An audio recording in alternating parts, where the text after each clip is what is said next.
教會教義憲章10，梵蒂岡第2屆大公會議教會教義憲章第8章，論基督及教會奧蹟中嘅天主之母榮福童貞瑪利亞下。大公會議宣認喺聖寵嘅境界內，聖母係我哋嘅母親。童貞瑪利亞蒙召升天以後，由未放棄作為母親嘅職分，佢不斷咁轉求，繼續為我哋獲取永生嘅恩惠，以佢嘅母愛照顧佢聖子尚在人生旅途上為困難包圍嘅弟兄們，直到佢哋被引進幸福嘅天鄉。教會透過切身嘅經驗，承認同埋尊稱榮福童貞瑪利亞為保護人、輔助者、援助者、中保。聖母嘅慈母地位絕唔會妨礙信友同埋基督之間嘅直接契合，反而促進佢嘅實現。佢之所以為人類慈母嘅地位，絲毫唔會遮掩或者係削減耶穌基督係唯一中保嘅意義。佢對人類任何有益嘅影響，都係嚟自上主嘅心願，嚟自基督嘅豐富功績，依憑基督嘅中保身份。大公會議採納用聖安博嘅意見，天主嘅母親因其信德、愛德同埋同基督完美結合嘅理由，係教會嘅典型。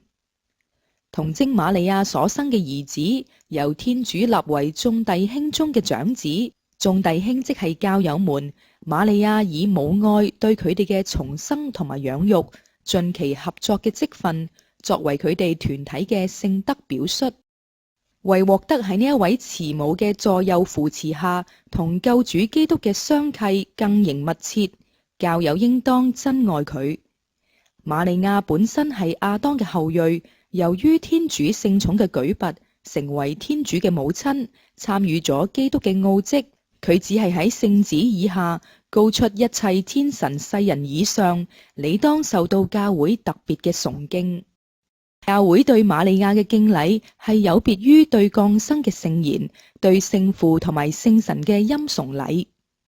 教會對天主之母嘅敬禮形式，佢嘅目的係要教人喺敬禮聖母之際，亦都認識、愛慕、光榮基督，並遵行佢嘅誡命。因為一切都係為佢而存在。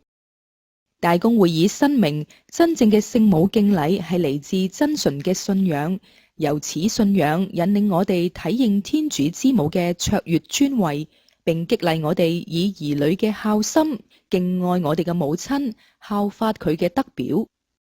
耶穌嘅母親而家身靈同在天堂安享榮福，位居諸天神聖之上。